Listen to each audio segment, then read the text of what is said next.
And there are quite a lot of tiling videos already on YouTube, but they don't actually address problems like this. And if you look at this plaster, you can see that it's cracked there, it's all flaking off, and basically it's completely knackered. You couldn't really tile onto that surface without your tiles falling off. And when it's that bad, there's only really one option, and that's to hack all the plaster off. So we're going to have to hack all this plaster off, and then we're going to have to dry line the wall. And if we take a look down here where the radiator used to be, you can see that the plaster is actually detached from the brickwork behind. And there's absolutely no way at all that you could tile on that. As soon as you tried tiling on that, it had just pulled the plaster off the wall. And you can also see it down here. It's just completely loose. You can actually, I could pull it off with my finger quite easily. So there's no way that you can ever tile on a surface like that.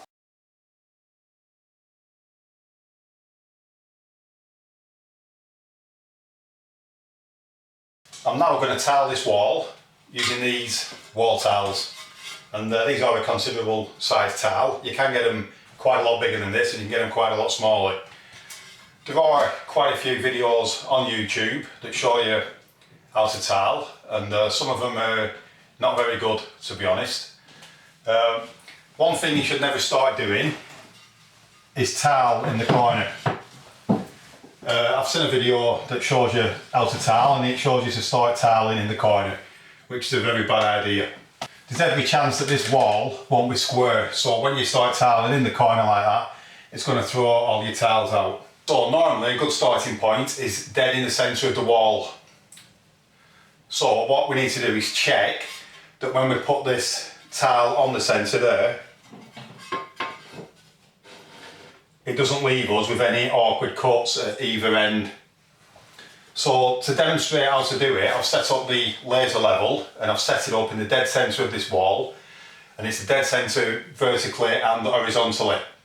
You may notice that the laser level is wobbling slightly when I walk. That's because I've got a few loose floorboards in here. I always use this method of working out where my tiles need to go and where I need to start tiling from. Some people prefer to get a batten and mark the tiles on the batten plus the spacers and use it as a tiling gauge. But we're not going to do that, we're just going to use this method. So to work out where you need to start tiling, you need to find the exact centre of the room. That's normally a good place to start, but in some cases it's not a good place to start, so you need to check. So I'm going to put the tile in the middle of the laser, and then I'm going to mark that side, and I'm going to keep going until I get to the wall. And every time I mark, I'm adding on 2mm to the thickness of the tile spacer.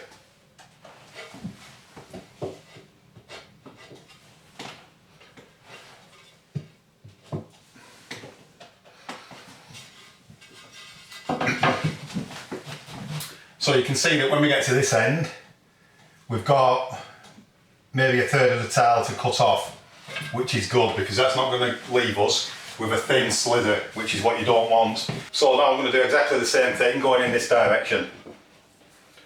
So again, I'm marking the wall, I'm leaving approximately 2mm to my spacer each time.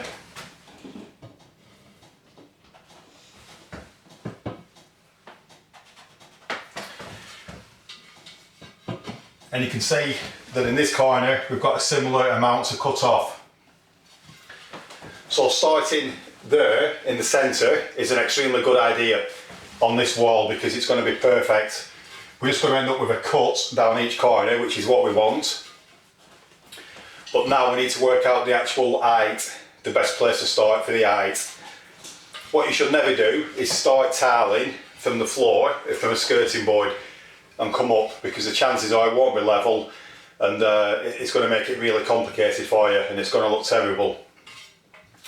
So what we do is we work out in height where we're going to start tiling from, and then we put a tiling batten down and we tile up from that. We're not actually going to use a tiling batten, we're going to use a tile tracker.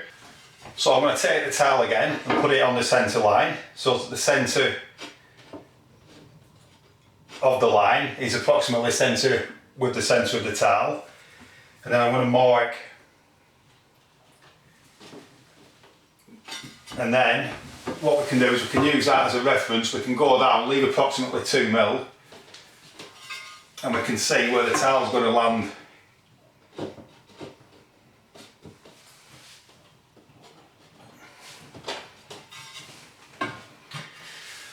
So you can see there that it's going to need cutting off approximately there, but the actual floor needs raising by approximately 30 or 40 mil because I've got to ply line it and then tile it.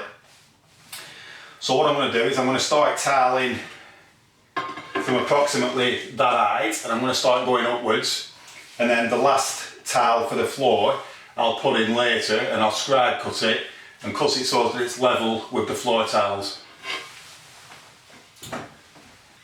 So now I'm going to check the height going up to the ceiling. So I'm going to put the tile on the mark, and I'm going to leave approximately 2 mil. Then I'll go up again, and you can see there that we've got quite a good amount of tile to cut off.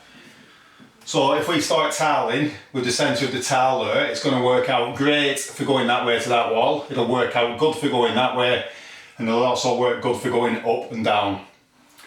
So that is going to be the actual starting point.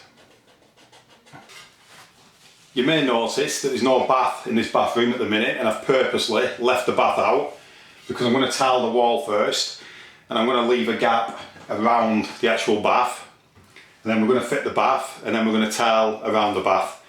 It's extremely difficult in a confined space like this when you're trying to tile above a bath and around it. So that's the reason why I've left the bath out. You don't have to do that. If your bath's already in, you're going to have to tile around it. So if there's no bath on your wall or anything, you could start tiling there and you could work in both directions, up and down, wouldn't be a problem.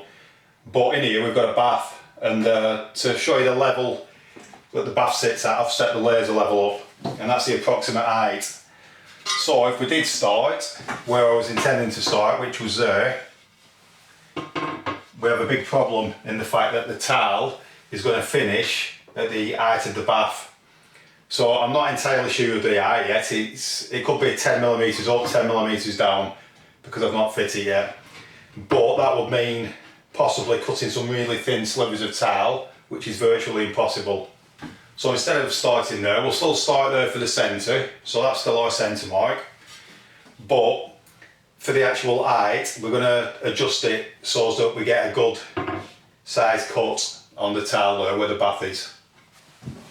So after measuring a few times, I've decided that the first tile is going to go there, and we're going to go up with that, and we've got a good line there for where the bath is, and we've got a cut at the top and the bottom of a similar amount, which will be about 3 inches, something like that.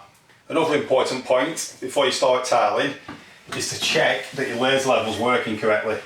So if we put that on there, then just check that it is level.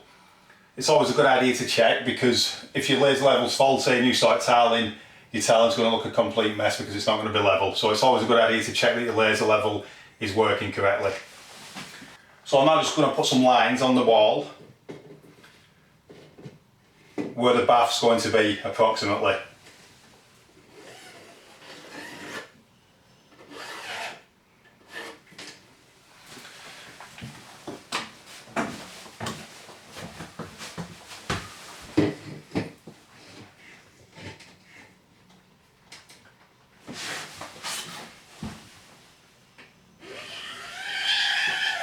So if I now turn the laser level off, you can see that I've got a mark approximately where the bath's going to be. So it's up there and across there. So I'm going to keep away from that area when I'm tiling. So as I said earlier, my first tile is going to be going approximately there. So I'm just going to mark the wall.